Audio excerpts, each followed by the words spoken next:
આ હે ને અમને આમંત્રણ આપ્યું ને અમે આવ્યા ને આમ ખરેખર તો અમારો ગોરખનાથ આપણો બધાયનો ને સિકાતરમાં કુળદેવી એટલે ગુરુ ગોરખનાથથી અમારે આવવું જ જોઈએ ને ગુરુજી છે આ એટલે કે કલાકારની દ્રષ્ટિએ કોઈ આ નથી આવ્યા જેટલા આવ્યા અત્યારે આમંત્રણને માન આપીને આવ્યા પણ એટલું બધું માન આપી દીધું ને સ્ટેજ ઉપર બેહાડ્યા ને ફોટા અમારા ગામમાં વાયરલ કર્યા ને કે કલાકાર આવે આપણા હે ને ટેકો દે ને તો ઘણાય કલાકાર બની જાય છે બરાબર તમે કદાચ આ છોકરાની હજી નીક રાજ શાખા હે એને ક્યારેય નહીં જોયા હોય હમણાં આ નવરાત્રિમાં ગાવે છે આપણા જે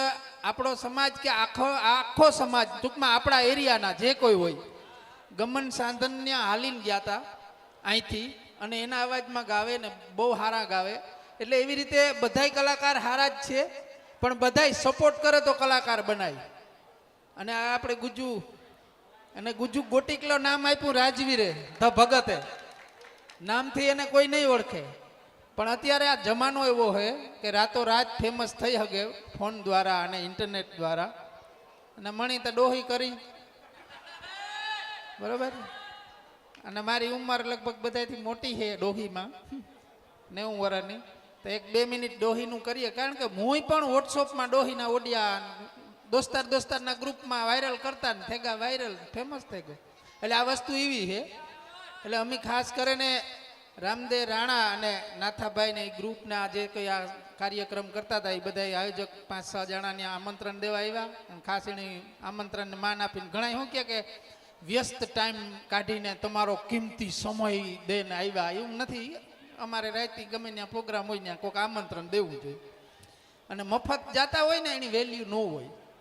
5 લાખ રૂપિયા ફી હોય ને તો બહુ વધારે વેલ્યુ હોય એટલે ફી એટલા માટે લેતા હોય અમે લઈએ બહાર એવું નથી 1 મિનિટના આણા 2000 રૂપિયા હે 1 સેકન્ડના એક દી મેં બુક કર્યો 90 સેકન્ડના 90,000 લીધા રાજવીરા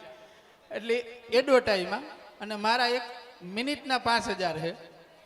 આ હકીકત છે એ પણ આપણે મફતમાં જો ડોહીનું કોણ કહે એટલે 1 મિનિટ એ ડોહીનું બોલે દા નકર તમને હક નહીં થાય આ ભાઈબંધ દોસ્તારું ખરેખર તો આ જે રમતા હતા ને હું આણી કહેતો હતો કે 3 ગાવવા વાળા થાકી જાય પાગતના વટના કટકા એટલી ગરમીમાં એટલા રહીમાં હું આગણી પૂરું થાય આગણી થાય પણ આવી ગરમીના રેમવું એ અઘરું હે ને આ 10 દી રહીમાં ડોહી નવાજમાં જ આ બધી વાતો કરાતા હાલ છે ને મડે તારો આ તો ઈવો રમતો હા પણ કોરોનામાં ઉકલે ગયો તે દુનિયા હું રમા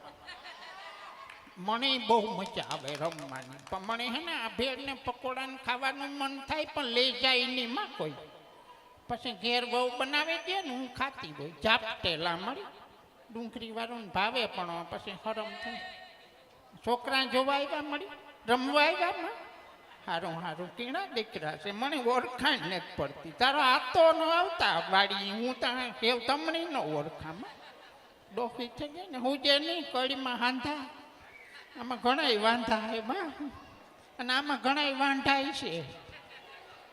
આ 9 દી રમવાનાથી એ થયું કે કોલેસ્ટ્રોલ નીકળે ગરમી બધી આ નકર રોગશાળા વધે જાય 9 દી રમીએ ને તો આપણે હે ને આમાં ઘણાય રોગ નીકળી જાય અને આ માતાજીઓ રમતી હોય ને એમાં એકાદી માં આવી છે રમવા એ ચોક્કસ તમે આમાં ઝીણકી બાળાઓ રમતી હોય ને તાર મળી 77માં એમાં આવી છે એ ધ્યાન રાખજો બાકી એવું મારાથી બહુ હલાય નહીં ફજીક ફારકામ બેઠી હતી હું ત્યાં એવી ફેરવી મળી ફેર સેર્યો ને પછી ત્યાં કામ અહીંયા મારાથી અહીં મારે બધું મોજ આ મળી મોજ છોક કરે લેવાય મજા આવતી લાગે મેં ડોહીનું લોહી પીવાય આ મોજ છોક કરે લેવાય ફજીક ફારકામાં બેહાય ફૂરૂક ફૂદુડી ફરાય ને રમે લેવાય કંઈ ભેરું નહીં આવે રતન ટાટા જો વ્યોગો મારે વાત હાલતી હતી પણ પછી મેં કોઈ હવે આપણી જ્ઞાતિનો નહીં મળે ને માં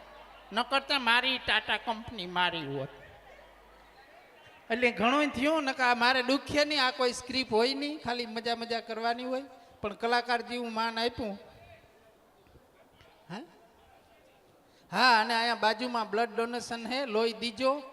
જે લોહી ન પીતા હોય એને દીજો નકા ઘણા હું શક્તિ સેનાનો મેર શક્તિ સેનાનો સ્થાપક છે અને એમાં 37,000 જાણા જોડાયેલા છે અને આપણી લગભગ 100 કેમ્પ કર્યા પણ હું જ્યારે ઘણી ફરે બધાય જ્ઞાતિ આપણી ભાઈઓ માનીએ, બધાય ભગવાન છે આપણા, બધાય સમાજ હપેન રહેવાય. આ કાર્યક્રમમાં કોઈ એક જ્ઞાતિ ન કરતી હોય, બધી જ્ઞાતિ મળીને કરતી હોય. ગામમાં હપ હોવો જોઈએ, આવા કાર્યક્રમમાં હપ હોવો જોઈએ. પણ હું શક્તિ સેનાના સ્થાપક તરીકે વાત કરા કે 100 કેમ્પ કર્યા હતા, પણ જ્યારે જ્યારે ઘણી ફરે હામહાંભા ઘર્ષણ થતા હોય ને ત્યારે હું એમ કાં કે અમે જે કેમ્પ કર્યા ને એમાં વધારેમાં વધારે બ્લડ ડોનેશન દેવામાં મેર હતા, કે લોહી દેતા હતા. બીજા ઘણા પીધા લોહી, એટલે ખાસ કરીને બધાય લોહી દીજો. આપણી પરંપરા છે, હારા માણા ના લોહી કાંકની સડે તો કોકને હારા સંસ્કાર આવે. ઘણું બધું થેગું, હજી બીનું રમવાનું હે. આપણે થોડુંક ગુજ્જુ ગોટીકલાની જોઈએ. હમણાં તો રીલું ઉપર રીલું આવે,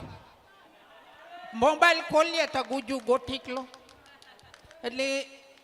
આ બધા જે કે અમે કઈ તમે આ આટલું માન દીધું ને આવો મોકો દીધો બોલવાનો, એ અમારા માટે સારું કહેવાય. ઉપર બેહાડ્યા ખરેખર કેવું થાય ખબર હે, જારવોની કામ તાળી ઉતામ.